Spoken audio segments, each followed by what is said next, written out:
રાજકોટના જસદણમાં કમોસમી વરસાદનો આજે મુદ્દો જે છે એ સામે આવ્યો છે।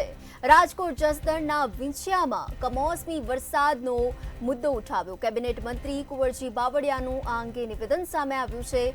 કમોસમી વરસાદને પગલે ખેડૂતોને નુકસાન થયું છે, ત્યારે કુંવરજી બાવળિયાએ કહ્યું કે અમારા વિસ્તારમાં પણ વરસાદને કારણે નુકસાન થયું છે। હું અમારા મત વિસ્તારમાં આજે સ્થિતિનો તાગ મેળવીશ તેવું કુંવરજી બાવળિયાનું આ નિવેદન સામે આવ્યું છે।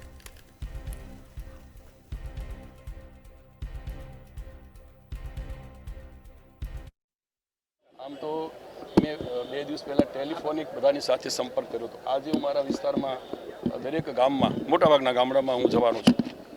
વરસાદને કારણે સ્વાભાવિક મગફળી કપાસમાં નુકસાન થયું છે। એના માટે જે કંઈ નુકસાનીના સર્વે માટે રાજ્યના માનનીય મુખ્યમંત્રી અને કૃષિ મંત્રી બંનેએ આદેશ આપી દીધો છે। વહેલામાં વહેલી તકે બંને ટેકનિકલ મુદ્દાઓ ધ્યાનમાં રહી અને જરૂર પડે તો ફિઝિકલી લોકોને મોકલીને એની ટીમો પણ બનાવી દીધી છે। શક્ય એટલું એકાદ વીકમાં જ સર્વે થાય અને આખા ગુજરાતની અંદર જ્યાં આવું પાકમાં નુકસાન થયું છે એને સહાય ખેડૂતોને પડખે ઊભા રહેવાનો અને જેટલી મેક્સિમમ સહાય આપી શકાય એ રીતના સર્વેને આધારિત ચોક્કસ નિર્ણય થશે। સાયલામાં જે કોળી સમાજની સૌથી વધારે વસ્તી વિસ્તારમાં પહેલા બોટાદમાં આવે, સાયલામાં આમ આદમી